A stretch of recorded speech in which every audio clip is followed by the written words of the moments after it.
Hoy vamos a meternos de lleno en un capítulo de la Biblia que, siempre genera muchísima conversación. Es Malaquías 3, en la versión Reina Valera. Y la verdad es que tenemos varios análisis que lo desmenuzan y esconde mucho más de lo que parece a simple vista. La idea es entender por qué este texto sigue pegando tan fuerte. Vamos a tocar sus profecías, ese famoso desafío de los diezmos que siempre genera debate y unas advertencias sobre la justicia que son directas.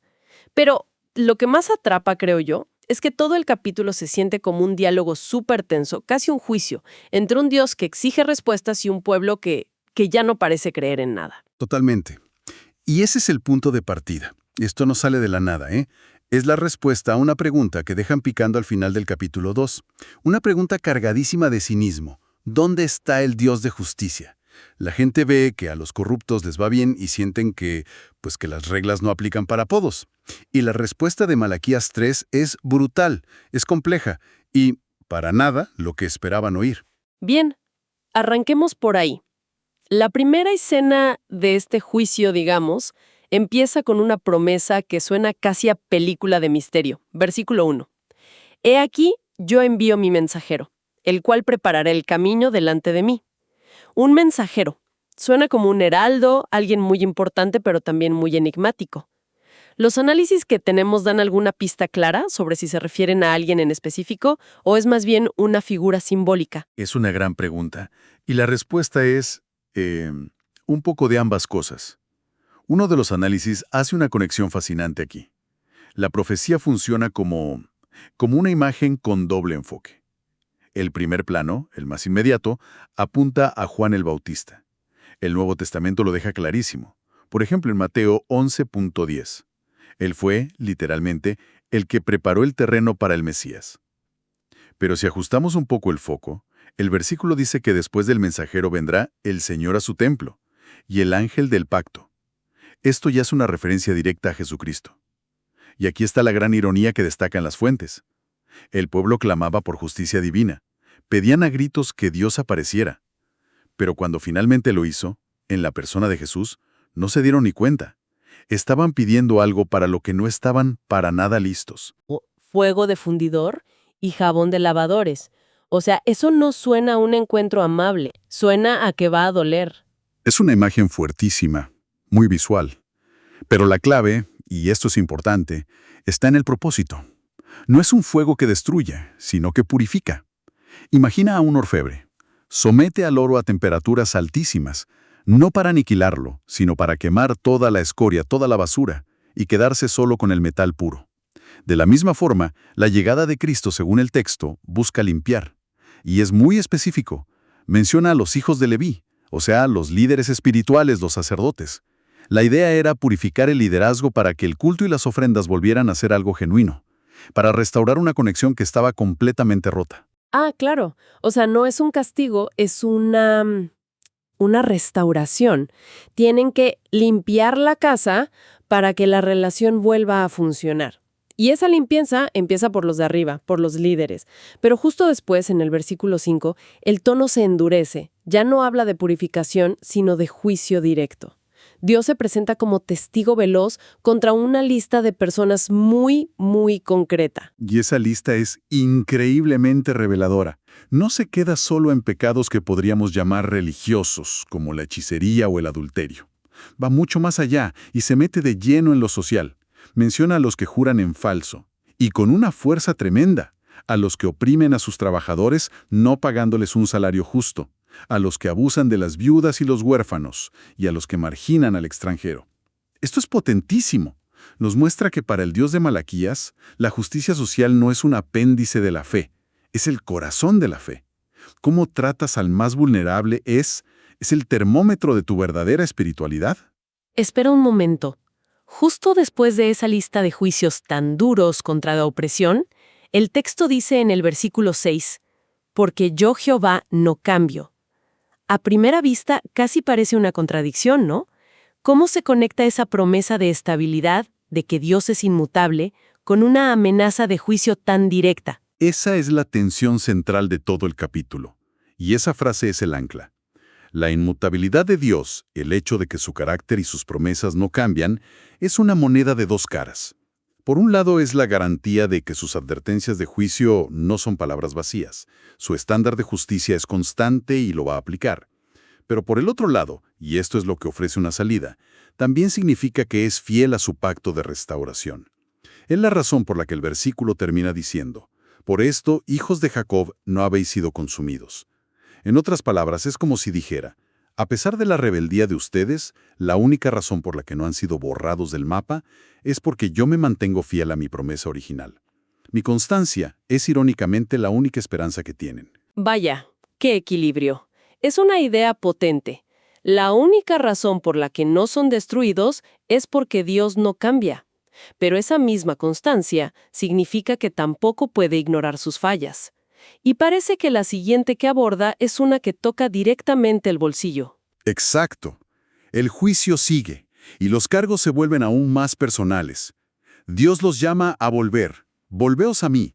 Y la respuesta del pueblo demuestra una desconexión total, una ceguera espiritual increíble. Preguntan: ¿en qué hemos de volvernos? Ni siquiera son conscientes de su error. Y la respuesta de Dios en el versículo 8 es una de las acusaciones más directas de toda la Biblia. ¿Robará el hombre a Dios? Pues vosotros me habéis robado. ¿Robar a Dios? Suena imposible. Y ellos mismos lo preguntan, de hecho. ¿En qué te hemos robado? Se sienten acusados injustamente. Y la respuesta es brutalmente específica: en vuestros diezmos y ofrendas. Lo que el material destaca es que la palabra hebrea para robar aquí es muy fuerte. Implica tomar algo que legítimamente le pertenece a otro. Los diezmos, esa décima parte de la producción, eran el sistema para sostener a los sacerdotes y el templo. Al retenerlos, no solo desobedecían un mandato, estaban colapsando todo el sistema de culto y abandonando a sus líderes espirituales. La consecuencia, dice el versículo 9, es que toda la nación está bajo maldición. Una especie de sequía, tanto espiritual como material. Y justo ahí, después de una acusación tan grave, el guión da un giro de 180 grados. En el versículo 10 llega un momento que, revisando las fuentes, parece ser único en toda la Escritura. Único. Es el solo lugar donde Dios le dice a la gente: «Probadme ahora en esto». O sea, ponedme a prueba. Es un desafío abierto, una invitación a verificar su promesa. Y la prueba es concreta: trae todos los diezmos al alfolí. El alfolí era básicamente el granero, el almacén del templo. La condición es la obediencia total. Traerlo todo, no solo lo que sobra. Y si lo hacen, las promesas son espectaculares. Y muy gráficas. Promete primero que va a abrir las ventanas de los cielos y derramará una bendición tan masiva que no tendrán dónde guardarla. Segundo, que reprenderá al devorador, o sea que protegerá sus cosechas, sus negocios, de las plagas o las pérdidas inesperadas. Y tercero, que su prosperidad será tan evidente que las otras naciones los mirarán y dirán que son tierra deseable, gente bendecida. Serán un testimonio andante. Fíjate que lo interesante aquí es cómo las fuentes, sobre todo desde una perspectiva del Nuevo Testamento, interpretan esto. No lo ven como una simple transacción de yo doy, Dios me da. El principio de fondo no es financiero, es de confianza y de prioridades. Al dar lo primero, se está reconociendo que Dios es el dueño y la fuente de todo lo demás. Es un acto de fe. El apóstol Pablo, en 2 de Corintios, retoma este espíritu y habla de dar con alegría, no por obligación, como un reflejo de la generosidad que ya se ha recibido. El foco cambia del acto a la actitud del corazón. ¿Me explico? Entendido. O sea, el juicio ha cubierto la pureza de los líderes, la justicia social y ahora la confianza económica. Pero el capítulo vuelve al punto de partida, a la queja original del pueblo, y citan sus propias palabras, que suenan increíblemente actuales. Dicen que servir a Dios es por demás, que no sirve para nada. ¿Por qué? Porque ven que a los arrogantes y a los malvados les va de maravilla.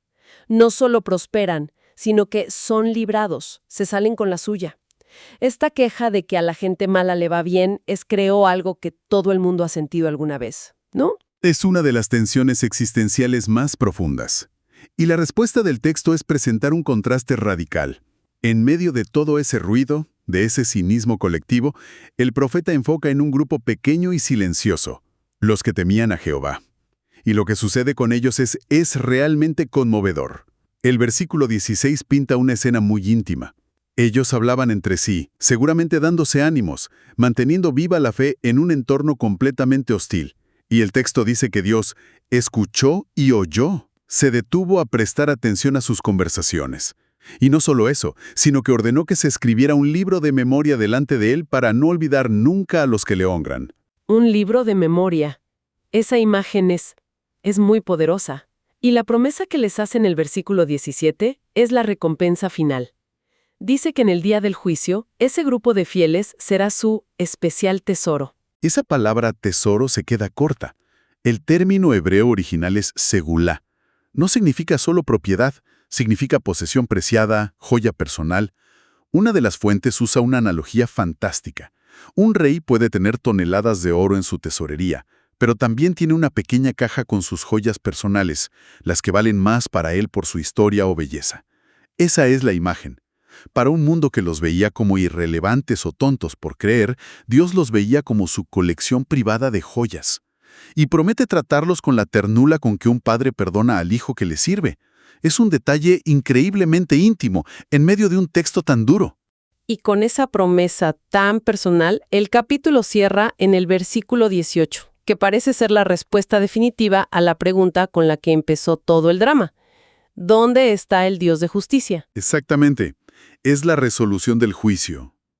La promesa es que aunque ahora mismo todo parezca confuso, aunque dé la impresión de que los malos ganan y los buenos pierden, llegará un día en que el velo se caerá. El versículo dice, «Entonces os volveréis y discerniréis la diferencia entre el justo y el malo, entre el que sirve a Dios y el que no le sirve». La justicia, que ahora parece borrosa o ausente, será al final tan clara y evidente como la luz del día. Es la promesa de que la historia tiene un final justo, aunque ahora mismo solo veamos el caótico nudo del medio. Entonces, si juntamos todas las piezas de este análisis, el cuadro es mucho más complejo de lo que parece. Por un lado, nos dice que la llegada de Dios, aunque la pidamos, es algo serio. Viene a purificar y a juzgar. No es un evento para tomarse a la ligera. Correcto. Y que la única razón por la que hay esperanza es la fidelidad de Dios. El hecho de que no cambia.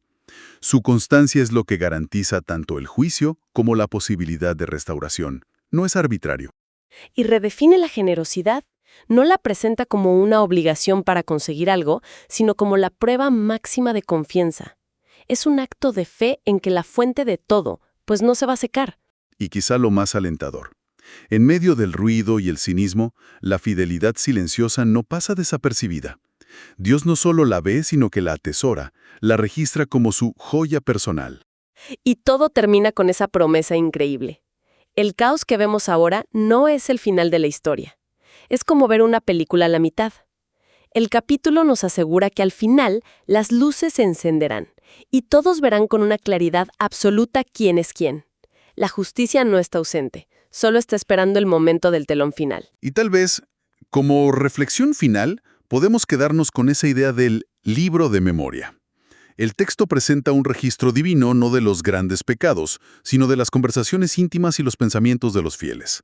Dejando de lado la creencia religiosa por un momento, la idea plantea una pregunta muy interesante. ¿Cómo cambiaría la forma en que nos relacionamos cada día si tuviéramos la certeza de que cada palabra de ánimo a un colega, cada acto de integridad cuando nadie mira, por pequeño que sea, está siendo no solo visto, sino registrado permanentemente como algo de un valor incalculable?